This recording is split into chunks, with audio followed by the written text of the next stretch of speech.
Now, does GABA supplementation actually really work? Well, I'm going to really dive into really what the research shows here, especially the new research that talks about for it and also against it. So first off, let's talk about all the research that actually says that GABA can really help with our mental health and other things. And then I'll talk about the research that's against it. And then of course, what's even going to be more important towards the end is talk about the mechanism of how actually GABA does work and what the research and the theories are around it, whether GABA is an actual viable supplementation to use. So the first study was done in 2015, where it was a randomized, double-blind, placebo-controlled group. So the study investigated basically supplementing GABA supplementation to see if it could improve mood and cognitive function. Now they got 60 healthy adults and had them do stressful tasks to see if GABA really can change mood as well as improve cognitive functionality. Now they had part of the group take 100 milligrams of GABA and then the other part of the group take a placebo. And they had to complete a series of different battery tests to assess mood, cognitive function, as well as physiological response stressors. And what they did found is that GABA supplementation actually in fact did improve mood as well as cognitive function. They also found that it did reduce stress and anxiety levels because they also, this is where I found this was interesting, is they did test saliva cortisol levels.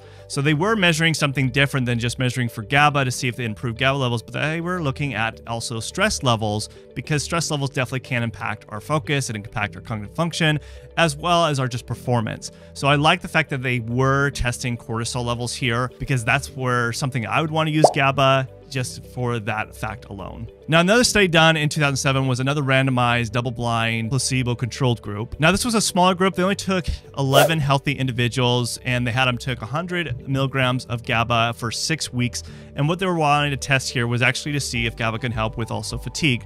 And after those 6 weeks, they did come to more conclusion that it did help with fatigue, as well as in other cases was also helping with improving just overall well-being as well as stress compared to the placebo group. Now, another interesting study, now this wasn't a human trial, but it is promising. They did this on rats. And the interesting thing is that this study used proton magnetic resonance spectroscopy to investigate the effects of GABA. Now, the study found when they supplemented GABA with these rats is they did found that there was increased levels of certain neurotransmitter metabolites within the brain, including glutamate and N-acetyl aspartate, which all of these may benefit cognitive functionality. Now, taking the other argument on the research of against thinking that GABA actually doesn't work, there has been some new research. In fact, a study that was done in 2021 did a systematic review and meta-analysis, including 26 randomized controlled trials investigating the effects of several different nutraceuticals, including GABA, on the effects on depression. And what they found is that GABA supplementation did not have any significant benefits improving depression. Now, this has to do with depression. So these other studies looked at stress, anxiety, cognitive functionality that were for it. So there's another study that was done in 2010, and this was another randomized double-blind placebo-controlled group. And they had 60 people that had generalized anxiety disorder, and they had them take 200 milligrams of GABA for 4 weeks. They had a placebo group, and then of course they had a group that took 200 milligrams of GABA for 4 weeks. And after 4 weeks, they had them take a questionnaire to really assess their anxiety and stress levels before and after. And they found in the study that GABA really didn't make much of a difference when it came to improving anxiety. Now, I would say 4 weeks is maybe not enough. Sometimes things can take a couple months before you can see the effects. I would have wanted to see the study to be longer. And on top of that, they didn't test anything other than a questionnaire. Whereas if you remember from the last study, they were testing cortisol levels.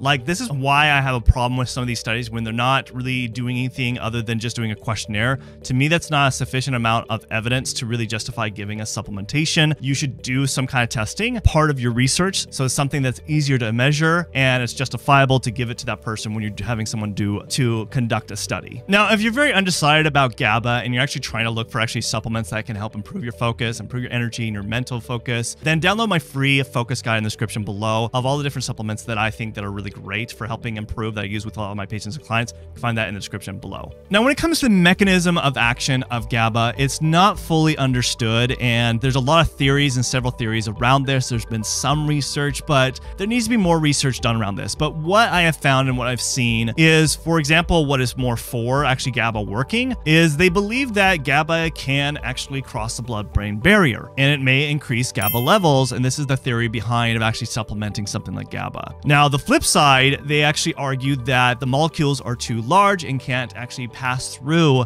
the blood-brain barrier. But this is also a theory. There hasn't been any actually research done to really justify if it doesn't go through the blood-brain barrier. At least as of this recording, there's nothing I have seen. If you do, definitely let me know in the comments. If there is some studies, please share with me, but I haven't seen any yet. Now, another theory is that they believe that GABA can actually provide more building blocks that can help increase actually GABA levels. So if it doesn't cross the blood-brain barrier, it's actually increasing some other amino acids, such as glutamine, that is actually converted into GABA. So that is also another theory that I think makes a lot more sense. And the other argument is that they do believe that it can actually increase other neurotransmitters, not specifically such as like GABA, but have actually found that it maybe increases levels such as like serotonin, because it's also helping building certain amino acids that build also serotonin levels, which of course increasing serotonin levels helps improve the effects of having more of that calm and relaxed mind. Now, like I said before, like there needs to be more research done to really justify whether actually GABA is a great viable supplement, because a lot of the research is very mixed, and I think it's very promising.